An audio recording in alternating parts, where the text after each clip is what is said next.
So yes, methamphetamine. We are going to be covering some tips in regards to how people stay clean long term. Because in reality, methamphetamine to this day, the withdrawal of this does not have any approved treatments.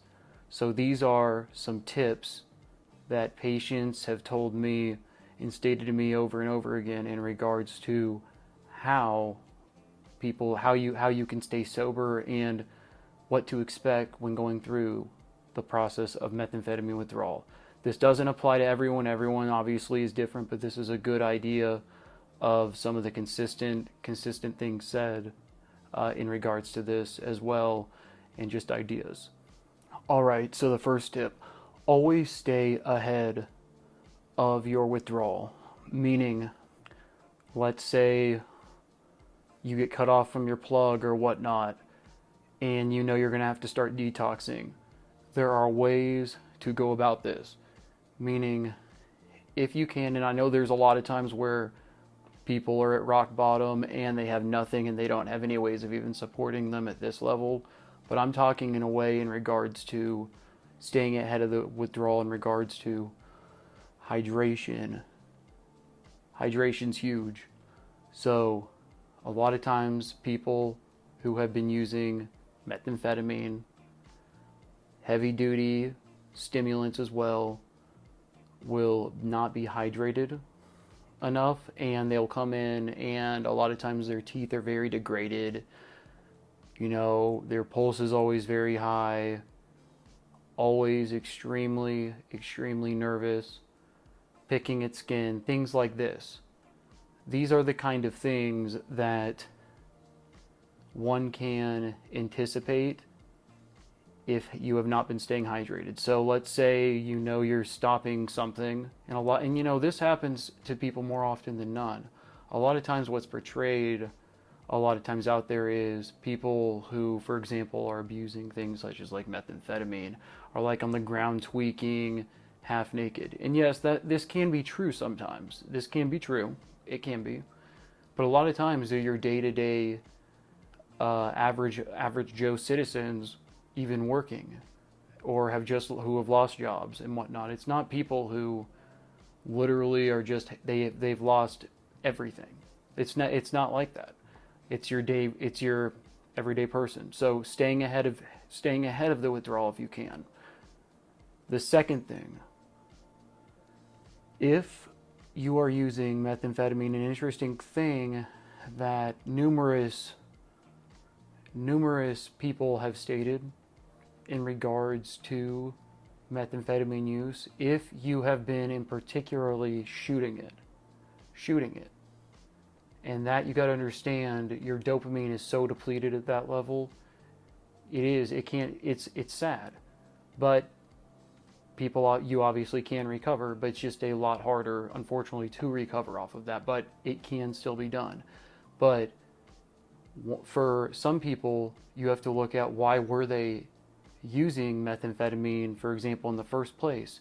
Was there an underlying mental health condition? Meaning, did they have something such as even ADD or ADHD? Are they using amphetamines heavy duty because they have an underlying mental health condition, or things like this? But things such as even you have to look at even things such as even like ADHD and whatnot. A lot of times, if somebody's been shooting, for example, when you're that depleted, sometimes adding an assistive stimulant to their long-term care, meaning something such as even, for example, a 10 milligram instant release Adderall once or twice a day.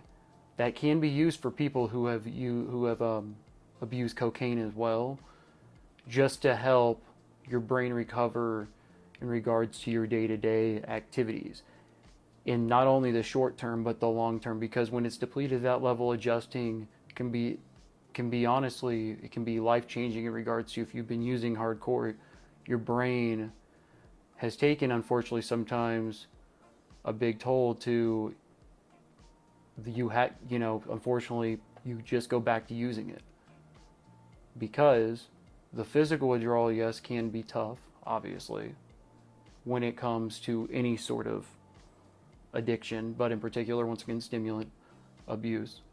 But from there, the mental cravings are some of the hardest things for people. Now, the next thing, let's jump right into it, which is eating foods, high caloric dense foods. Now, a lot of times, again, as stated, there's a lot of deficiencies, and a lot of times bone densities are a lot lower, in particular in females who are using methamphetamine. Their hormone levels are off, and in particular, just getting your vitamins and minerals. And for men, same thing, obviously, this is across the board. If you start out, and once again, the first couple days, if there is nausea, vomiting, that's one thing, and you're sleeping, but you got to understand, you still, when you do, after, for example, let's say you've been using hardcore and you've slept for a few days, you have to start hydrating your body.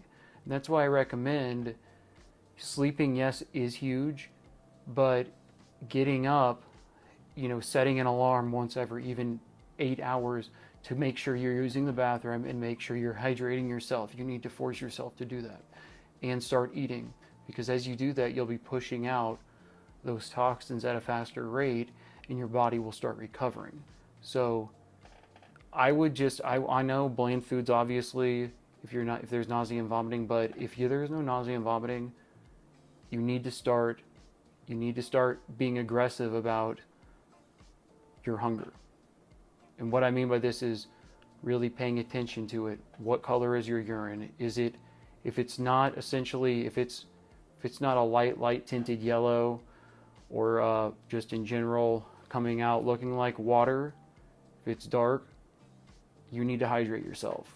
So this, protein, but once again, things such as nuts, yes, fruits and vegetables, those are simple carb, you have your simple carbs and whatnot, but even things vegan or non-vegan, high fat foods.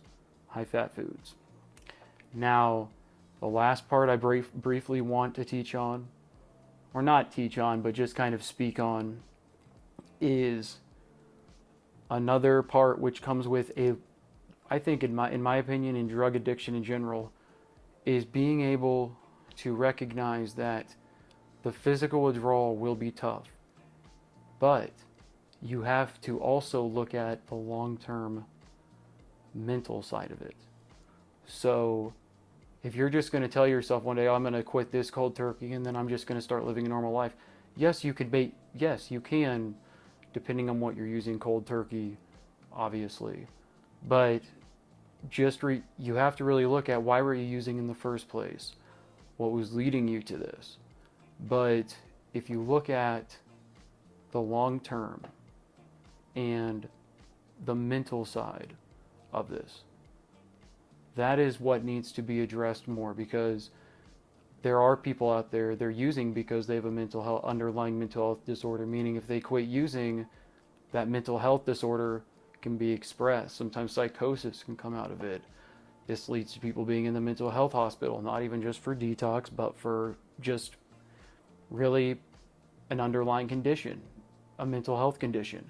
So do yourself a favor, and if you, for example, have a family of mental health disorders, family history, and a lot of times, if you think about why you're using, a lot of times somebody using does know they have an underlying disorder. Like, why are you using? Is there a lot of depression, anxiety, you name it? If you can start diving into this, while you're still actively using, meaning you're actively trying to stop in a way that won't completely make it feel like you can't. If you start studying some of these things ahead of the curve, hydration and stuff, and you start applying this, even if you're for example, actively using, your chances of staying clean long term dramatically increase. Also with this, as saying for somebody who's been using, it doesn't matter the route of use, but I know I hit on the IV because that's the one that it's just the hardest to beat for people. changing your scene, exercising, changing up your routine. If you slept in, try to start getting up earlier, depending on what you do for a living or what your circumstances are. I know can be hard sometimes, but that will help create new neural pathways in your brain to where your old habits of when you were using and whatnot, which that's where the mental side of it comes back in. That's where you'll start creating those new pathways and where your chances of success will dramatically increase. That's your daily dose of mental health. Please like and subscribe. I know it's kind of a random video, but a lot of times these thoughts, they come to me.